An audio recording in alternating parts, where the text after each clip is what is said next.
Ladies and gentlemen, in the silent corridors of our relationships, there are often unspoken words, unseen gestures, and concealed emotions that linger like shadows behind the smiling faces we trust. Hatred, especially when harbored in silence by someone close, does not always present itself with flames. Sometimes it seeps like smoke, barely visible but suffocating. Today, we explore the deeper terrain of human connection to identify the veiled hostility that may reside where we least expect it. They undermine you, not through open attack, but through small, consistent acts that erode your confidence. It begins subtly, almost imperceptibly, like a tiny crack in glass that spreads slowly across its surface. A missed message, a forgotten invitation, a project you mentioned that they never ask about again. These are not simple accidents or oversights, though they wear the mask of forgetfulness. Over time, they accumulate like grains of sand, forming a silent dune of disregard. When someone harbors resentment but cannot express it directly, either because social bonds forbid it or their own self-image depends on maintaining the appearance of closeness, they express that emotion through small acts of disloyalty wrapped in plausibility. They may volunteer to help, only to withdraw support at the last moment, leaving you to scramble, humiliated. They might agree to speak well of you to others, but offer only faint praise or none at all when it matters. The pattern is not defined by one act alone. It is in the repetition, the consistency of being let down just enough to make you doubt yourself rather than them. It is psychological erosion, a quiet dismantling of your sense of stability, masked by politeness and surface-level warmth. You begin to internalize the feeling that you are too needy, too sensitive, too expectant, that perhaps you are asking too much. This is precisely the effect of subtle sabotage. It diverts your suspicion inward. The saboteur does not rage or shout. Instead, they withdraw at critical moments, offer passive resistance, or feign ignorance. They may pretend to forget key events in your life, birthdays, achievements, crises, yet remember small details about others. Their memory is selective in a way that always seems to diminish you. Over time, this leaves you in a state of quiet emotional malnourishment. You are not openly abused, and so there is no clear wound to protest. But something essential is being withheld from you. The consistency of care, the dependability that should exist between close companions. They may do just enough to keep you questioning whether it's truly ill will or just your own imagination. That doubt is part of the sabotage. It keeps you tethered to the relationship, searching for validation from the very person who quietly undermines you. And because the damage is incremental, you may find yourself explaining it away, defending them to others, or telling yourself that it's not a pattern, that it was just a hard week, that everyone forgets sometimes. But the psyche knows. Deep down, your inner self begins to pull away, not out of malice but self-preservation. This withdrawal may confuse you further, making you wonder why you no longer feel safe or energized in their presence. When someone consistently sabotages you in subtle ways, what they are often revealing is a truth they cannot say aloud. They are threatened by you, they envy you, or they despise something in you that reminds them of a part of themselves they have long buried or denied. They use laughter as a weapon, cloaking hostility in jokes that sting. Sarcasm becomes their shield, their mask, their chosen tool for expressing what they dare not say directly. It begins innocently enough, playful teasing, a quick-witted remark, a joke made at your expense during a gathering. You may even laugh along at first, trying to show that you're not overly sensitive, that you can take a joke, but the pattern becomes unmistakable with time. These jokes are not balanced with kindness. They're not part of a mutual dance of affection and humor. Instead, they lean heavily in one direction, always landing on your side, always pressing into your vulnerabilities. What hurts most is not the words themselves, but the performance, the way others laugh along, the way you are expected to laugh too, as though your discomfort is irrational, as though the sharp edge of their humor is a figment of your own wounded perception. When someone resents you in secret, sarcasm becomes a socially acceptable outlet for their darker emotions. Wrapped in a smile, delivered with feigned playfulness, it becomes difficult to call out. If you protest, you risk being labeled too serious, too dramatic, too incapable of taking a joke. The aggressor often hides behind plausible deniability, insisting that you misunderstood, that you're imagining things, that they were only playing. Yet deep down you feel the truth of what was said. It lingers. It bruises. The sarcastic comments are not random. They often target your insecurities, your failures, or your greatest efforts. If you are proud of something, they find a way to diminish it. If you share your excitement, they respond with irony. If you open up, they mask discomfort with a mocking tone that makes you wish you hadn't shared anything at all. Over time, you begin to hesitate before speaking around them. You pause before expressing yourself. You mentally prepare for how your words might be twisted into the next sarcastic punchline. This self-censorship is not merely a reaction to humor, it is a psychological defense against subtle aggression. What makes sarcasm so effective in the hands of someone who harbors hate is its dual nature. It entertains others while isolating you. It allows them to vent hostility without being held accountable. It provides a moment of social triumph for them while leaving you quietly diminished. The more you try to bring it up, the more you are made to feel as though you're the one with the problem. This inversion of roles creates a disorienting reality where the person hurting you becomes the victim, and you are left questioning your ability to perceive what's really happening. The damage of sarcastic hostility lies not in any single moment, but in its cumulative effect, in the way it trains you to expect ridicule where there should be safety, in the way it corrodes intimacy and replaces it with performance, in the way it turns what should be friendship or love into a theater of veiled contempt disguised as humor that everyone accepts, but you can't quite endure in moments where warmth, recognition, or compassion should naturally flow. Their silence becomes the loudest presence in the room. They withhold praise not because they forget, but because they choose restraint over affirmation. It's not that they don't notice your successes or your efforts. They do, but they refuse to meet them with the acknowledgement they deserve. Their silence is not passive, it is deliberate, a quiet refusal to nourish the bond that ties you together. When you achieve something significant, they respond with a vague nod, a half smile, or a deflection that draws attention elsewhere. You may tell yourself they're just modest, that they don't express emotions easily, but deep down, there's a hollowness in their response that speaks more clearly than words ever could. Affection, when genuine, cannot help but rise in the presence of shared joy or shared pain. It reaches out instinctively, but when someone secretly resents you, that impulse becomes blocked. Their emotional offerings become minimal, transactional, or simply absent. You find yourself waiting for a kind word that never comes, for a gesture of support that remains unrealized, for an emotional presence that feels increasingly like a ghost. When you're hurting, they may offer logic instead of comfort, or dismiss your struggle with a casual remark meant to shut down conversation. They may even appear annoyed by your vulnerability, as if your pain is an inconvenience.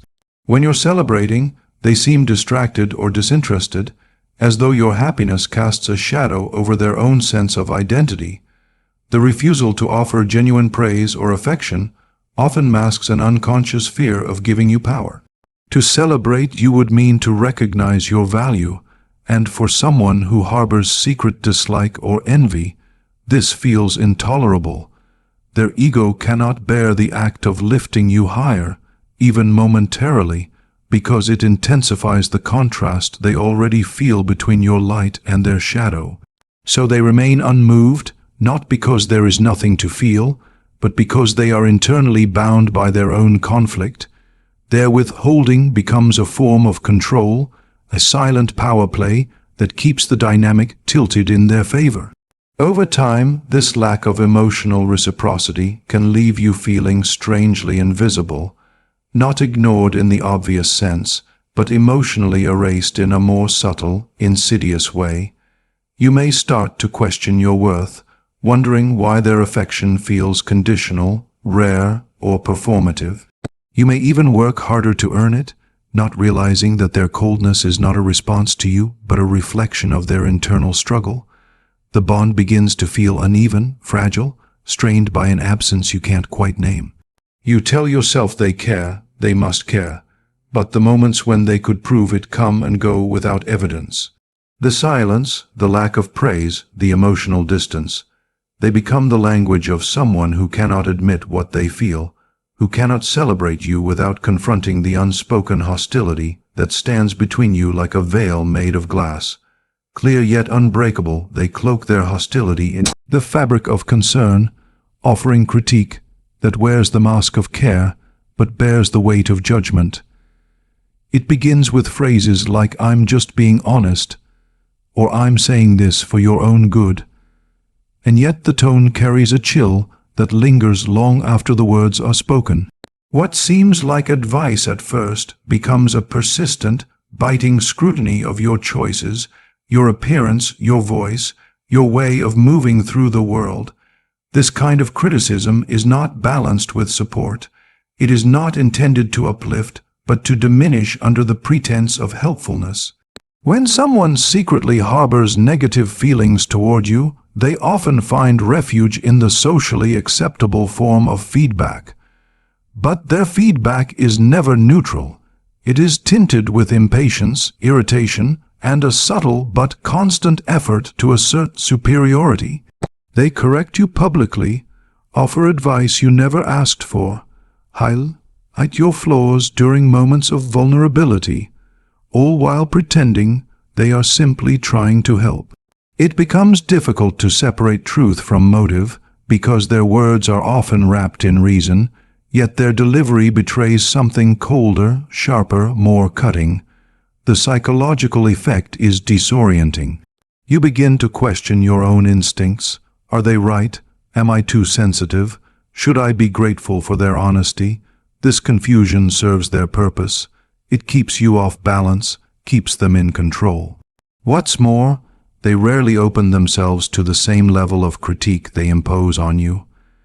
Their feedback flows in one direction, and when questioned, they retreat into defensiveness or dismissiveness. The imbalance of vulnerability becomes glaring. You are examined under a microscope while they remain safely behind the lens. In private, their words may be even more precise and painful, pinpointing aspects of your personality or work that you are already uncertain about.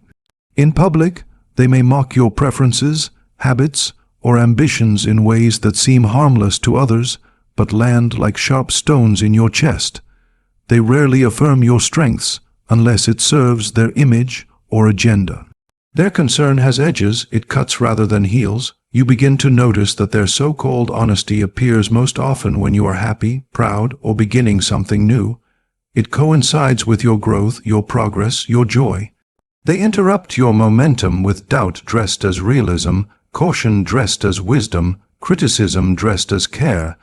They may even speak to others about you in this same tone, offering well-meaning insights that cast you in a subtly unflattering light, framing your character in ways that are hard to defend against because they are not overt attacks but insinuations. Over time, this repeated exposure to their carefully disguised disdain shapes how you see yourself. You internalize their disapproval, carrying it with you as hesitation, insecurity, and self-censorship.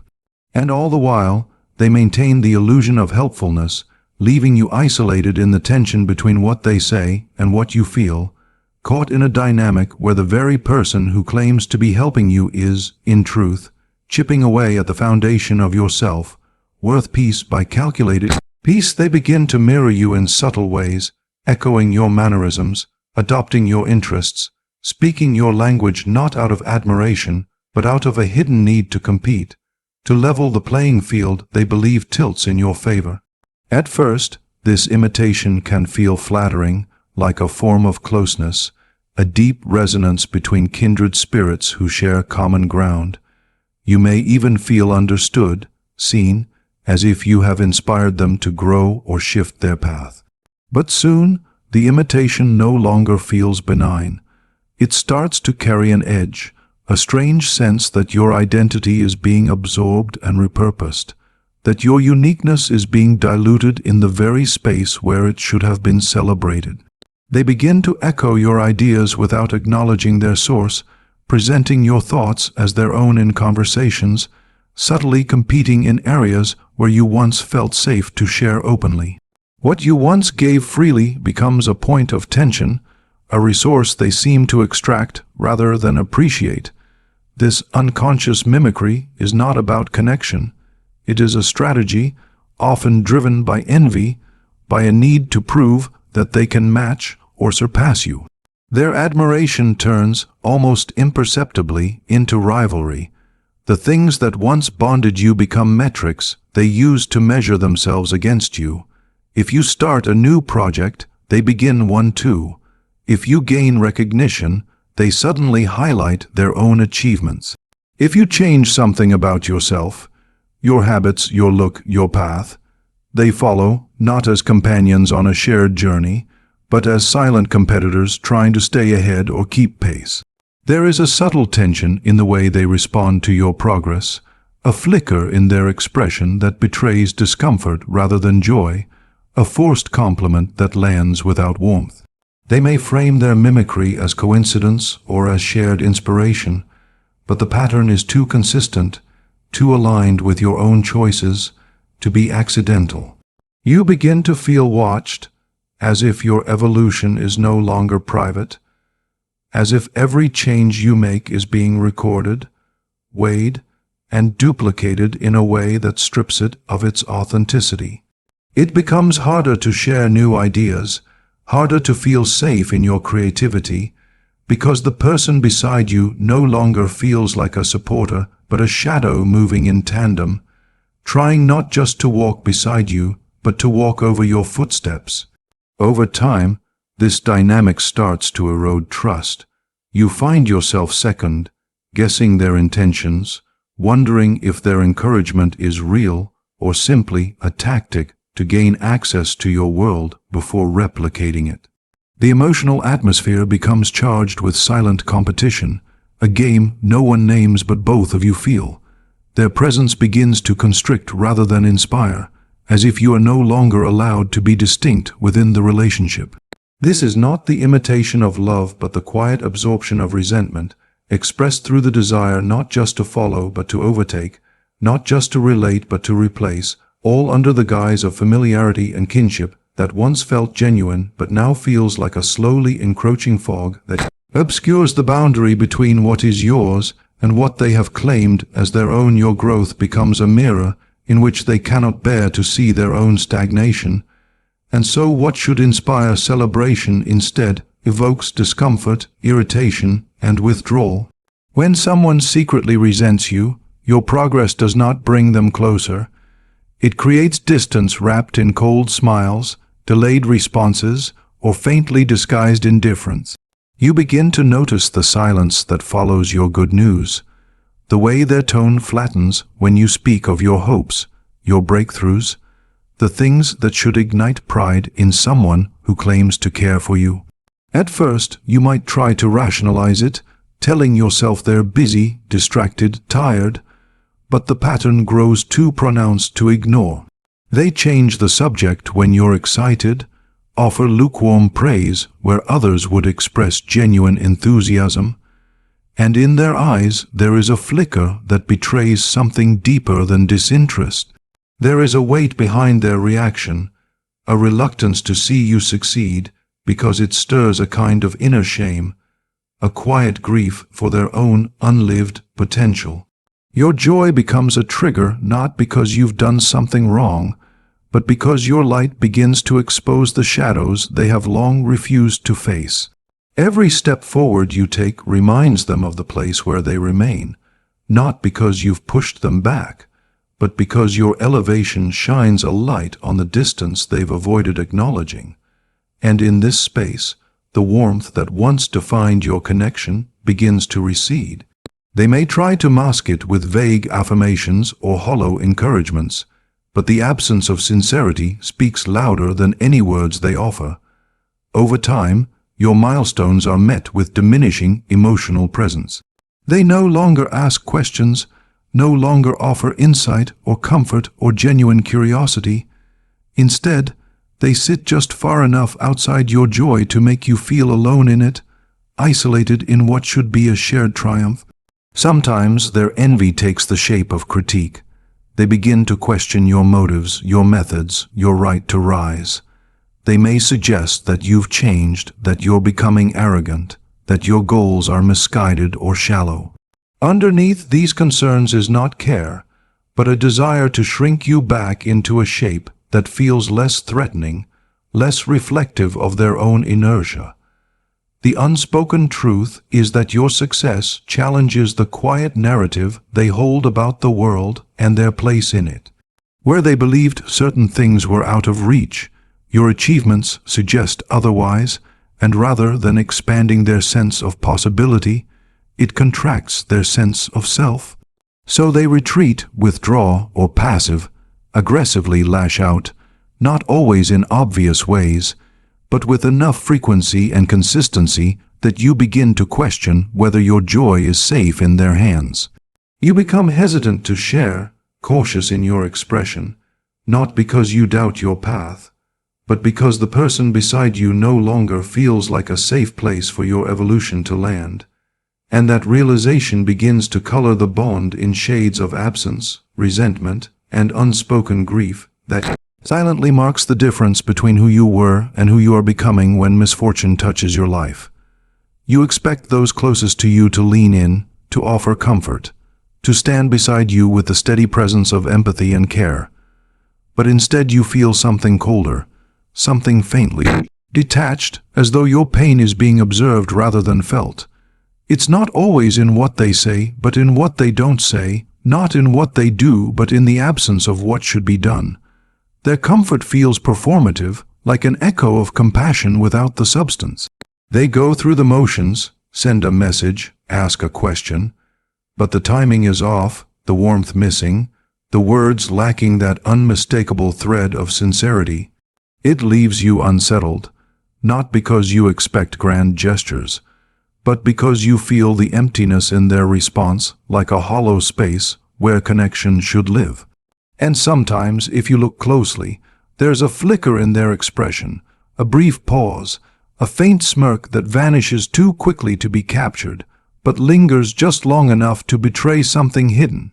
It's not always a conscious pleasure they take in your downfall. It's more complicated than that, more psychological. Your pain gives them a moment of quiet superiority, a sense of control in a dynamic where they often feel less, a fleeting satisfaction in the balancing of emotional power that usually tilts in your direction. When someone secretly resents you, your vulnerability becomes their unspoken vindication. Your loss a quiet reassurance that perhaps you're not as strong, as untouchable, as fortunate as they feared.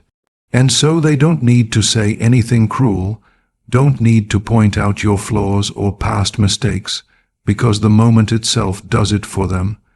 In these times, you may find their empathy delayed, their response to your hardship lacking urgency or depth. They may even use your misfortune as a platform to highlight their own struggles, subtly redirecting attention, framing your pain as something familiar or even lesser compared to what they have endured.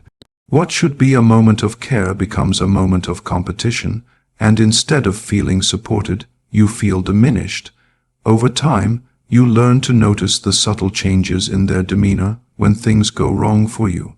There's less eye contact, less openness, sometimes even a lightness in their tone that doesn't match the gravity of your experience.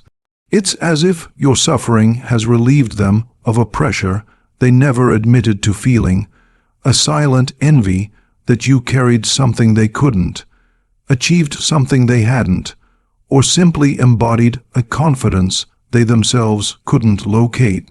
And in your moment of need, rather than bridging the gap, they retreat into a quiet satisfaction, not with cruelty or malice but with the complex, concealed emotions of a person who never fully rejoiced in your victories and now finds unexpected peace in your faltering, a peace they don't acknowledge but carry none the less, like a shadow in their smile, like a whisper of relief in the silence that follows your fall. Your body often knows what your mind is not yet ready to accept, and when you are in the presence of someone who secretly despises you, even if their words are kind and their behavior socially acceptable, you start to feel a kind of exhaustion that cannot be explained by physical effort alone.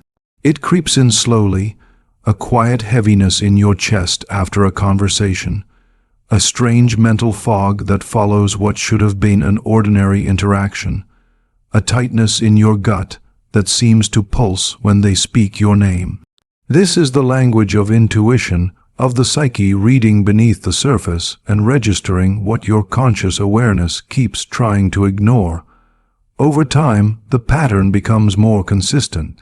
You may dread seeing them without knowing why, feel drained after spending time together, or notice that you are constantly adjusting yourself around them, choosing your words more carefully, suppressing natural impulses, shrinking parts of your personality that others welcome but they seem to silently resist. It's not that they ever say outright that you are too much or not enough, but their presence subtly demands that you edit yourself, and this editing begins to wear on you in ways you cannot quantify. In their company, you find yourself less creative, less joyful, more cautious, as if walking through a fog that muffles your inner clarity. The most telling part is that this fatigue is not universal. With others, you feel seen, energized, alive. The contrast is what begins to clarify the truth. Your inner world recognizes that something is off even as your outer world insists that nothing is wrong. You replay interactions in your mind, looking for proof, for evidence, for something you can point to, but the discomfort you feel is not rooted in a single moment. It is the accumulation of 100 subtle cues that your subconscious has already absorbed. Their smile feels strained, their compliments seem slightly misaligned with the context, their laughter rings hollow, and their eyes sometimes linger too long with a look that doesn't quite match the mood. You begin to sense that they are studying you, measuring you, perhaps even enjoying the moments when you falter, though they never speak it aloud. What you are feeling is the weight of unspoken resentment pressing against the boundaries of a relationship that only appears whole on the surface. And this psychic pressure manifests physically, emotionally, mentally. You come away from them not simply tired, but diminished, a lesser version of yourself, uncertain why you always feel the need to recover afterward. The body does not lie, and the soul recoils long before the intellect catches up. Eventually, it is this fatigue that may force the realization you have avoided, that someone close to you may not be close at all, that their nearness conceals not affection but judgment, not connection but quiet contempt, carried not in words or deeds, but in the invisible weight you feel every time you leave their presence just a little more disconnected from your own peace. To recognize these signs is not to incite fear or breed suspicion. It is to reclaim the sacred responsibility of self-awareness. Hatred, especially when hidden, is the poison that corrodes bonds from within. But once seen, it loses power. You are not called to confront others with anger, but to confront yourself with truth. If a bond is built on pretense, let it dissolve. If someone harbors darkness toward you, release them, not in bitterness, but in liberation. For in the end, it is not the presence of hate that harms us most. It is our unwillingness to acknowledge it. Let us choose clarity over comfort, and truth over illusion. Thank you.